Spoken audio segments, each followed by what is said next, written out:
दोस्तों, इस वीडियो में हम जानेंगे कि जब महारथी अर्जुन अपना इतना भयंकर पराक्रम प्रकट कर देते हैं कि शत्रु सेना में हाहाकार मच जाता है और अपना ऐसा एक कार्य कर देते हैं जिसे देवता तक भी नहीं कर पाते हैं, और उस कार्य को देखकर भगवान श्री कृष्ण भी अर्जुन को शाबाश देते हैं और कौरवों को ये भ्रम हो जाता है कि यही अवसर है अर्जुन को मारने का, और वो अपना अस्त्र शस्त्र तैयार करके अर्जुन को मारने के लिए आते हैं। परंतु उन्हें क्या पता था कि स्वयं आगे काल खड़ा है और स्वयं ही मर जाते हैं। और ये सारा घटनाक्रम किस प्रकार होता है, किस प्रकार करते हैं अर्जुन पराक्रम, और क्या था वो कार्य, ये सब हम इस वीडियो के अंत तक जान ही लेंगे। तो आपसे निवेदन है कि आप वीडियो पूरा देखिएगा। तो फिर चलिए शुरू करते हैं वीडियो। राजन, जब द्रोणाचार्य का पांडवों के साथ युद्ध हो रहा था और सूर्य अस्ताचल के शिखर की ओर ढल चुके थे, उस समय धूल से आवृत होने के कारण दिवाकर की रश्मियां मंद दिखाई देने लगी थी। योद्धाओं में से कोई तो खड़े थे, कोई युद्ध करते थे, कोई भागकर पुनः पीछे लौटते थे और कोई विजयी हो रहे थे। इस प्रकार उन सब लोगों का वह दिन धीरे धीरे बीतता चला जा रहा था। विजय की अभिलाषा रखने वाली वे समस्त सेनाएं जब युद्ध में इस प्रकार अनुरक्त हो रही थी, तब अर्जुन और श्री कृष्ण सिंधुराय जयद्रथ को प्राप्त करने के लिए ही आगे बढ़ते चले गए। कुंती कुमार अर्जुन अपने तीखे बाणों द्वारा वहां रथ के जाने योग्य रास्ता बना लेते थे, जिससे श्री कृष्ण रथ लिए आगे बढ़ जाते थे। प्रजानाथ महामना पांडुनंदन अर्जुन का रथ जहां जहां जाता था, वही वही आपकी सेना में दरारें पड़ जाती थी।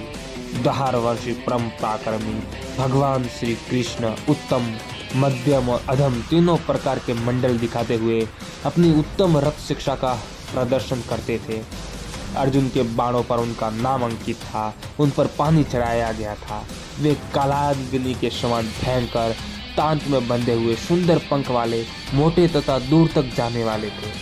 उनमें से कुछ तो बांस के बने हुए थे और कुछ लोहे के। वे सभी भयंकर थे और नाना प्रकार के शत्रुओं का संहार करते हुए पक्षियों के साथ उड़कर युद्ध स्थल में प्राणी युक्त रथ पीते थे। रथ पर बैठे हुए अर्जुन अपने आगे एक कोस की दूरी तक जिन बाणों को फेंकते थे, वे बाण उनके शत्रुओं का जब तक संहार करते, तब तक उनका रथ एक कोस और आगे निकल नहीं जाता था। उस समय भगवान हरिकेश अच्छी प्रकार से रथ का भार वहन करने वाले गरुड़ एवं वायु के समान वेगशाली घोड़ों द्वारा संपूर्ण जगत को आश्चर्यचकित करते हुए आगे बढ़ रहे थे। प्रजानाथ, सूर्य, इंद्र, रुद्र तथा कुबेर का भी रथ वैसी तीव्र गति से नहीं चल सकता था जैसे अर्जुन का चलता था। राजन, समरभूमि में दूसरे किसी का रथ पहले कभी उस प्रकार तीव्र गति से नहीं चला था जैसे अर्जुन का रथ मन की अभिलाषा के अनुरूप शीघ्र गति से चलता था। महाराज भरत नंदन, शत्रु वीरों का संहार करने वाले भगवान श्री कृष्ण ने रणभूमि में सेना के भीतर प्रवेश करके अपने घोड़ों को तीव्र वेग से हाँका। तत्पश्चात रथियों के समूह के मध्य भाग में पहुंचकर भूख और प्यास से पीड़ित हुए वे उत्तम घोड़े बड़ी कठिनाई से उस रथ का भार वहन कर पाते थे। युद्ध कुशल योद्धाओं ने बहुत से शस्त्रों द्वारा उन्हें अनेक बार घायल कर दिया और वे विकसित हो बारंबार विचित्र मंडलाकार गति से विचरण करते रहे। रणभूमि में वे सहस्त्रों पर्वताकार हाथी, घोड़े, रथ और पैदल मनुष्य मरे पड़े थे।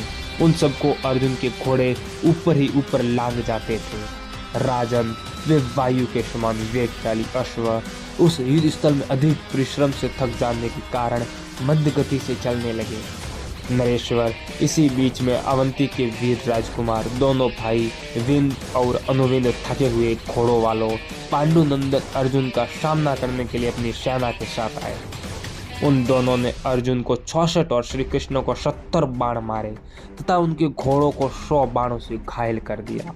ऐसा करके उन्हें बड़ी प्रसन्नता हुई। महाराज, मर्मकों को जानने वाले अर्जुन ने रण क्षेत्र में कुपित हो झुकी हुई गांठ वाले 9 मर्मभेदी बाणों द्वारा उन दोनों को चोट पहुंचाई। तब उन दोनों भाइयों ने कुपित हो श्री कृष्ण सहित अर्जुन को अपने बाण समूह से आच्छादित कर दिया और बड़े जोर से सिंहनाद किया। तत्पश्चात श्वेत घोड़े वाले अर्जुन ने सम्रांगण में 2 बाणों द्वारा उनके दोनों विचित्र धनुष और सुवर्ण के समान प्रकाशित होने वाले ध्वजों को भी तुरंत ही काट डाला। राजन, फिर वे दोनों भाई अत्यंत कुपित हो उठे और उस समय सम्रांगण में दूसरे धनुष लेकर उन्होंने बाणों द्वारा पांडु कुमार अर्जुन को गहरी पीड़ा दी। यह देख पांडुनंदन धनंजय अत्यंत क्रोध से जल उठे और 2 बाण मारकर तुरंत ही उन्होंने उन दोनों के धनुष पुनः काट डाले। अर्जुन बोले, केशव, मैं इन समस्त सेनाओं को रोक रखूंगा। आप भी यहाँ इस समय करने योग्य यथोचित कार्य संपन्न करें। संजय कहते हैं, राजन, अर्जुन बिना किसी घबराहट के रथ की बैठक से उतर पड़े और गांडी धनुष हाथ में लेकर पर्वत के समान अविचल भाव से खड़े हो गए। धनंजय को धरती पर खड़ा जान यही अवसर है, ऐसा कहते हुए विजय अभिलाषी क्षत्रिय हल्ला मचाते हुए उनकी ओर दौड़े। उन सब ने महान रथ समूह के द्वारा एकमात्र अर्जुन को चारों ओर से घेर लिया। वे सब के सब धनुष खींचते और उनके ऊपर बाणों की वर्षा करते थे। जैसे बादल सूर्य को ढक लेते हैं, उसी प्रकार बाणों द्वारा कुंती कुमार अर्जुन को आच्छादित करते हुए कुपित कौरव सैनिक वहां विचित्र अस्त्र शस्त्रों का प्रदर्शन करने लगे। जैसे मतवाले हाथी सिंह पर धावा करते हो, उसी प्रकार वे श्रेष्ठ रथी क्षत्रिय शिरोमणि नरसिंह अर्जुन पर बड़े वेग से कूद पड़े। उस समय वहां अर्जुन की दोनों भुजाओं का महान बल देखने में आया। उन्होंने कुपित होकर उन विशाल सेनाओं का सब और जहां की तहां रोक दिया। शक्तिशाली अर्जुन ने अपने अस्त्रों द्वारा शत्रुओं के संपूर्ण अस्त्रों का सब और से निवारण करके अपने बहुसंख्यक बाणों द्वारा तुरंत उन सबको ही आच्छादित कर दिया। प्रजानाथ, वहां अंतरिक्ष में ठसाठस भरे हुए बाणों की रगड़ से भारी लपटों से युक्त आग प्रकट हो गई। तदनंतर जहां जहां हाफते और खून से लथपथ हुए महाधनुर्धर योद्धाओं अर्जुन के शत्रुनाशक बाणों द्वारा विदेह हो चित्कार करते हुए हाथियों और घोड़ों द्वारा युद्ध में विजय के अभिलाषा लिए रोषावेश में भरकर एक जगह कुपित खड़े हुए बहुत तेरे वीर शत्रुओं के जमघट से उन स्थान पर गर्मिशी होने लगी। उस समय अर्जुन ने उस असंख्य अपार दुर्लभ्य एवं अक्षोभ्य रण समुद्र को सीमावर्ती तटप्रांत के समान होकर अपने बाणों द्वारा रोक दिया। उस सम्रांगण में बाणों की तरंगे उठ रही थी। फहराते हुए ध्वज फोराक के समान जान पड़ते थे। हाथी ग्राही थे। पैदल सैनिक मत्स्य और कीचड़ के समान प्रतीत होते थे। शंखों और दुदुम्बियों की ध्वनि ही उस रण सिंधु की गंभीर गर्जना थी। रथ ऊंची ऊंची लहरों के समान जान पड़ते थे। योद्धाओं की पगड़ी और टोप कछुओं के समान छत्र और पताकाएं फेन राशि से प्रतीत होती थी तथा मतवाले हाथियों की लाशें ऊंचे ऊंचे शिलाखंडों के समान उन सैन्य सगर को व्याप्त किए हुए थी। धृतराष्ट्र ने पूछा, संजय, जब अर्जुन धरती पर उतर आए और भगवान कृष्ण ने घोड़ों की चिकित्सा हाथ को लगाया, तब ये अवसर पाकर मेरे सैनिकों ने कुंती कुमार का वध क्यों नहीं कर डाला? तब संजय ने कहा, महाराज, उस समय पार्थ ने पृथ्वी पर खड़े होकर रथ पर बैठे हुए समस्त भूपालों को सहसा उसी प्रकार रोक दिया जैसे वेद विरुद्ध वाक्य आग्रह कर दिया जाता है। अर्जुन ने अकेले ही पृथ्वी पर खड़े रहकर रथ पर बैठे हुए समस्त पृथ्वीपतियों को उसी प्रकार रोक दिया जैसे लोभ संपूर्ण गुणों का निवारण कर देता है।